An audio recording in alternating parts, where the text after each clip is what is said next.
people walking with their phones, like they're walking with their phones, and sometimes it turns red. They don't know because they're on their phones, and these cars still wait. They wait for them to cross. Not so in Nigeria. You mad? Now we get road. See this guy road. Then we hit you.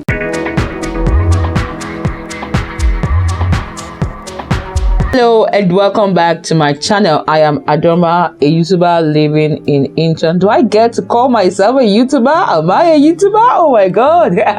Okay, I'm a YouTuber, a Nigerian YouTuber living in Incheon, South Korea. And so I make videos for teenagers, for parents, and about my food and lifestyle. And so for lifestyle, I make videos about my life in Korea.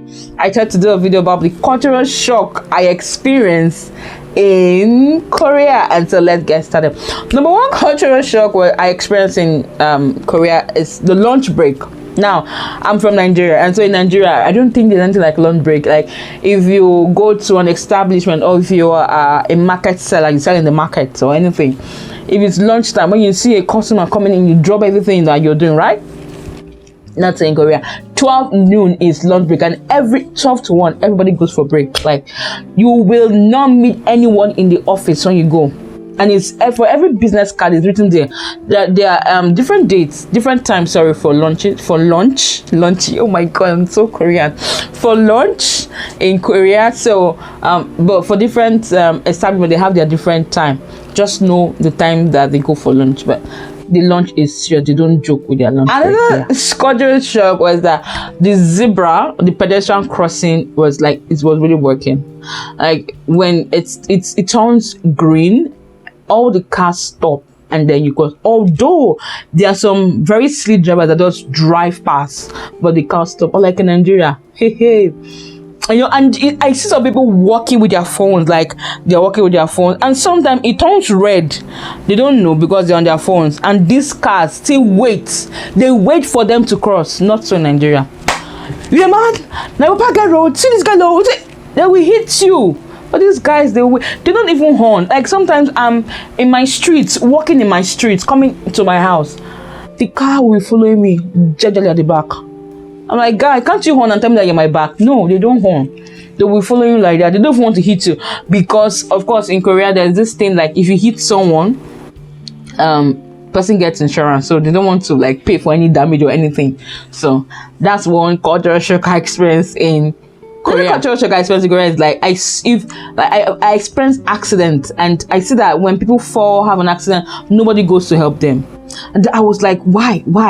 And later I'll find out that some time ago, someone had helped a person during an accident and didn't know he made the situation worse, and so the person was sued for helping. So over time, Koreans don't, if someone is in an accident, they leave the person as is until they call 911 or they call the police or something. You don't even involve. And even if you're moving and your car hits another car, you know, in Nigeria, like, all of you come out, you insult yourself very well. After insulting, you like know how to make the thing work. But here, even if there's hold up, nobody cares. Like, they stay there till the police or the insurance people come and take a look at the thing, because they don't want to feel cheated. They don't want to be like, oh, this one cheated me. So insurance people, the police people will come and do fair judgments. Another cultural shock or something I experienced that like shook me to my bones was the weather in Korea. God, the weather in Korea is extreme. I came in the summer and man, it was hot. I was boiling. Like, I was like, I should say, I was frying. I was sweating. Oh my god, it was so bad. And the year I came in, there were news of heat stroke, people dying from heat stroke. I was like, are you kidding me? People die from heat? Yeah. And then, you know, I'll go to the bus stops. There were like people, they put fans, you know, where people wait for bus. There were fans there because, of course, people were hot. And during winter, there's this shield like to protect you from the cold. So the weather is extreme. Really extreme. And when it's winter, my god, I remember when it was just, I think, autumn, and I went, I wore is it a skirt or a gown? I was like, big girl now, waiting, my god. My leg was like ants, millions of ants were on my leg. I was biting. I was no. The weather is extreme here, so that's one cultural shock. Coming from Nigeria, where we have raining and dry season, you know, it's cold but not that cold. It's hot but not that hot. I mean, it's hot, but you still feel the air, right? But this one is hot and there's no air. That no breeze. Not that breeze they blow. That breeze not they blow at all. So humid. And they were like, "You're from Africa." I'm like, "Yeah, I'm from Africa. I'm from Nigeria. It's not that hot. I beg you, push not. It's not that hot in Nigeria. I beg. Nigerian people, I beg go. Is it that hot?" Well, you don't know. Nigerians living in Korea, beg. Is Nigeria that hot? Is it this hot? I bet it's not time that Africa is hot and we no agree. Anyway, another cultural shock I experienced in Korea is bowing.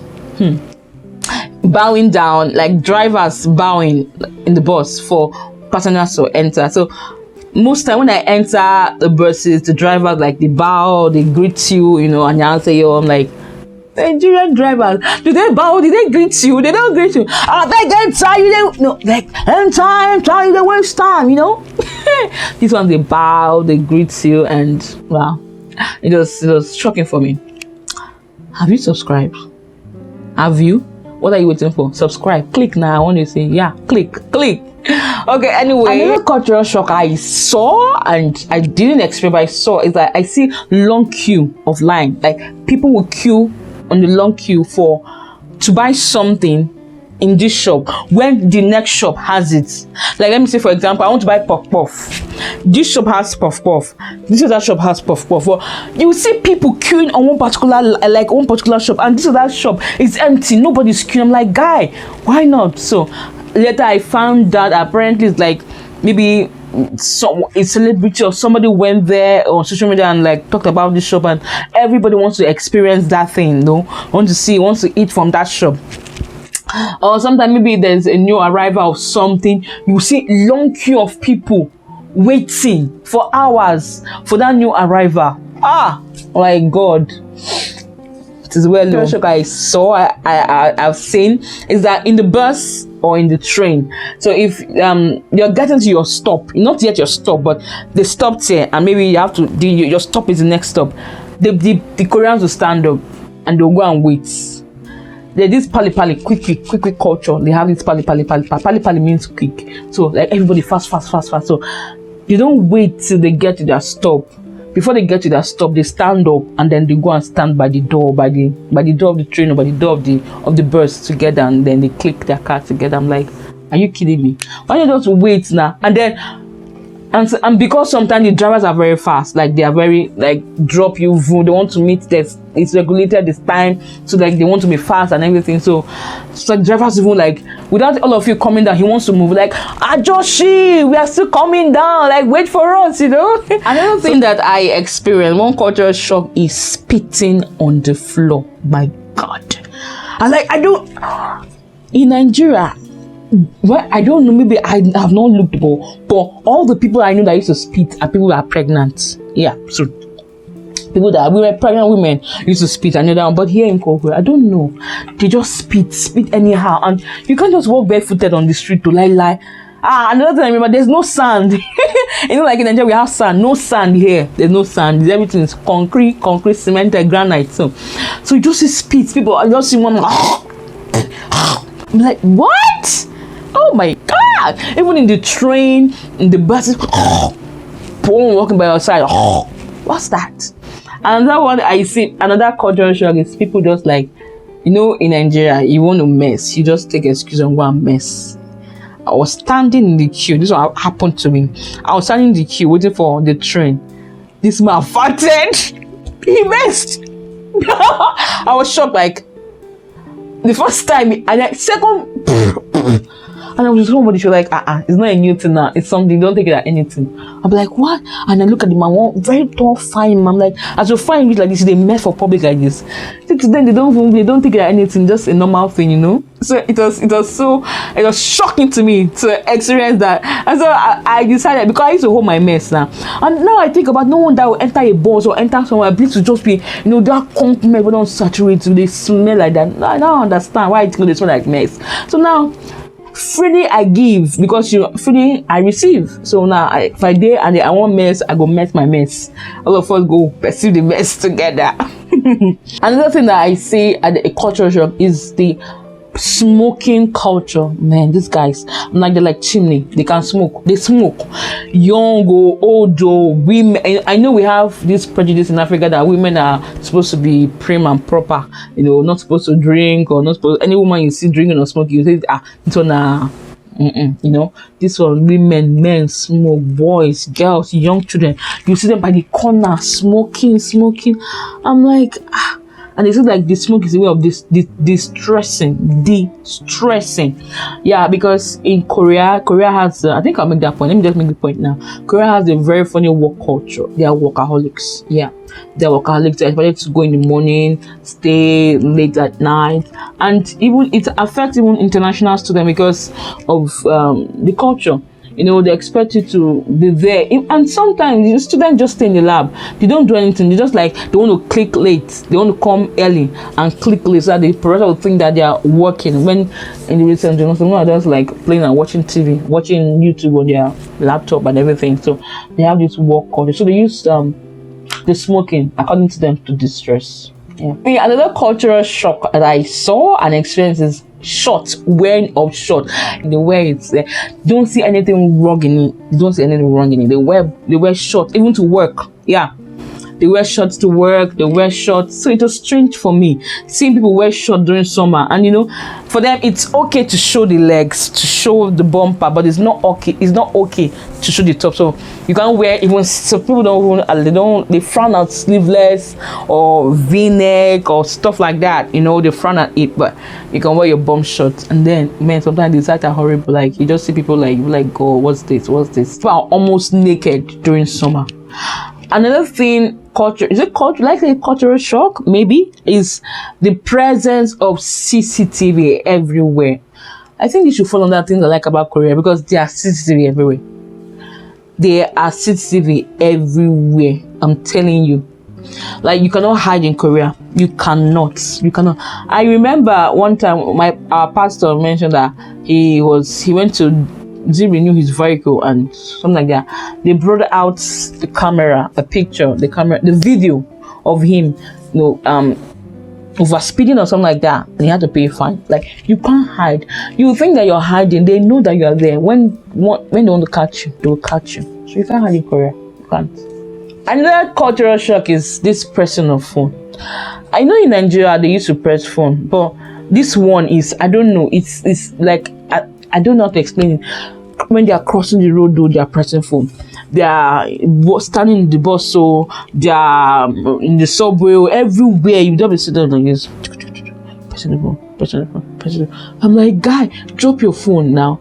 I hold my phone, but most time when I'm with my phone, I'm either reading or something. And you're like, you're in a bus now, you're in the train. Even if the person is a stranger, you start talking, have conversation, but just everybody mind your business. You don't talk to anybody, nobody talks to you, So I think that human interaction is kind of missing here. Yeah. And this is one thing I even miss about Nigeria. Anyway, that's another video. Another thing that is another cultural shock for me is there's this thing I see on social media, call outs. People you buy something from someone and you don't like it, and the person did not attend to you when you call out the person, or someone did a very funny business with you and it did not go out where you call out the person, or you worked in a company and the company cheated you or something, you call out the company. In Korea you don't do that. You can be sued for defamation, or you read a blog, look, okay, for example, now you watched my video, right? And then you go to see something stupid or something very nasty about me. I could sue you for saying something nasty about me. Yeah, that's how it works in Korea. So people are very, you don't just come out. And there was this Duni kitchen in Nigeria that cooks. I saw people were calling her out for, people were saying lots of things about her. You don't do that in Korea. You do not. She could sue all of you. She could be rich. All of you. Sue all of you for defaming her. So in Korea, there are proper authorities. If you feel you've been defrauded, or you feel you've been you've been treated unfairly, you could write formally to the company, and if the company doesn't do anything, there are authorities that you could report to. Yeah, take it up. Don't come on social media and defame the person. What just shock I saw is that I see Koreans always wearing black during summer. With my little knowledge, I feel like it's hot already. Why wear black when it's so hot? I mean, it's going to make you more hot. And then you see them, they rush in, they want the AC. So I'll later find out that because of their skin, they don't have, unlike us who are from the African origin. Even though some were still prone to skin cancer, but their skin cannot process the sun, so they wear the black to cover their skin. Like, wow, now I understand why they wear black. And so funny, black and black top, black pants, black everything. They like black color.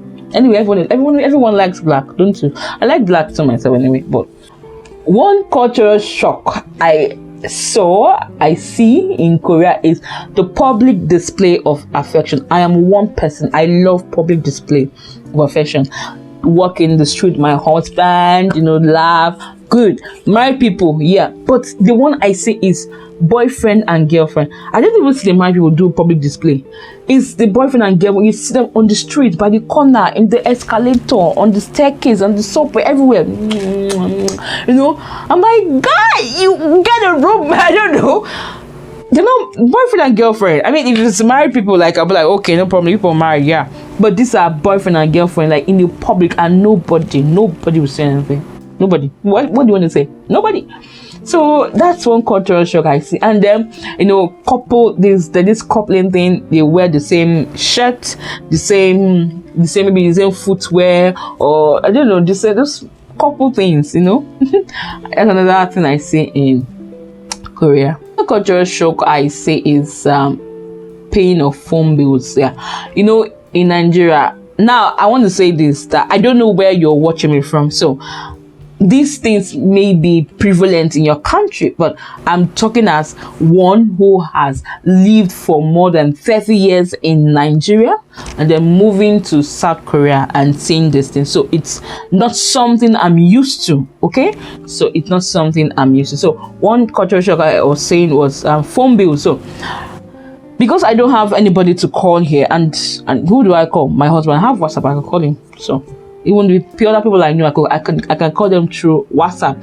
So I found one time I loaded my phone, and because there was no one I was calling, I didn't load again. And I found that when people want to call me, like, my number wasn't going. I would later find out that even though I loaded 5,001, let's say $5 every last month, they expected that I should continue like recharging. I'm like, guy, I'm not using the money now. Can't you people, the MTN does this thing, like they carry over. Like if you recharge now, they carry over, you can always use the money. But this one, they want you to recharge, they cut off your line. Yeah.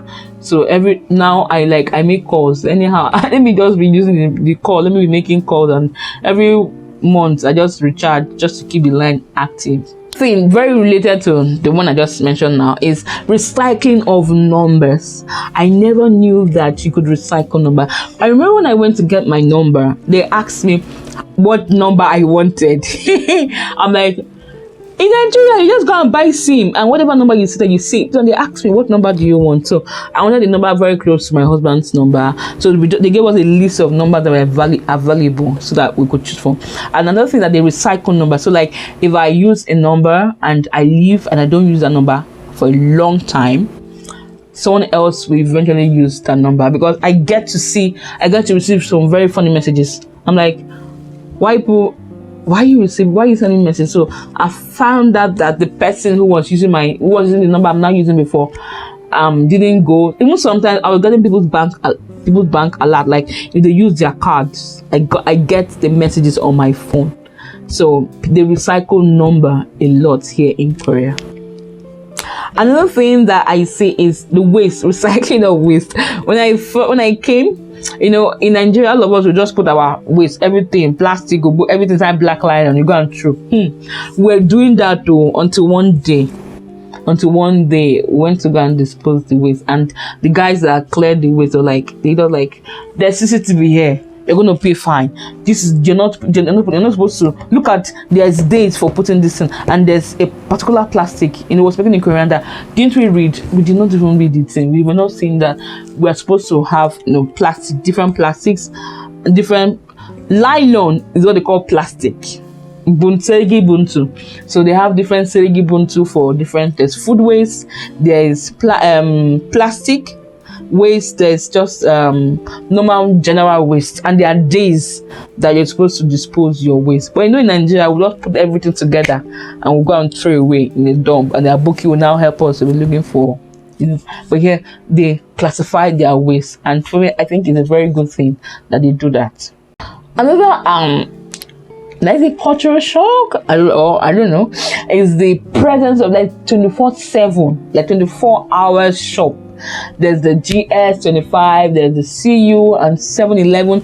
These shops are open 24/7. Yeah, they are open. You can go and buy anything anytime of day.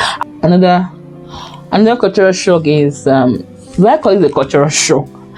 But another thing that I experienced in Korea, or I still experience, is the underground train, the subway. I've never in Nigeria, I always see the tracks at Oshodi, but I never entered the train.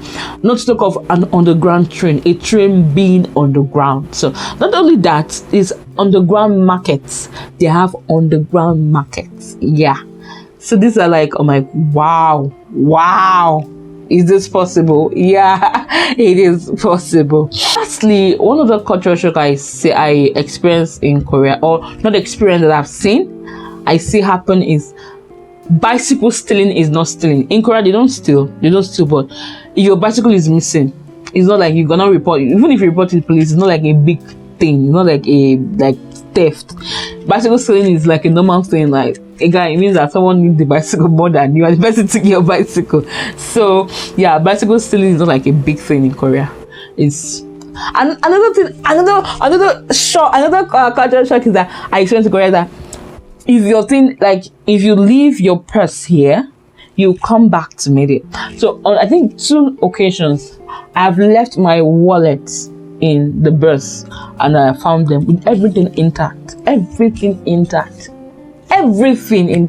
It was so amazing. I'm like, no, this cannot happen in Nigeria. It can happen. I mean, it can happen if a good person picks your purse or something. But majority of people will take something out of your wallet.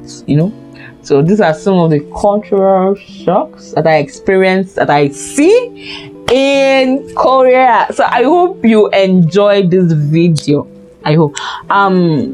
Let me know what other video you want me to make about South Korea, and I will make them. Okay, till I come your way next time. Keep living intentional. Bye for now.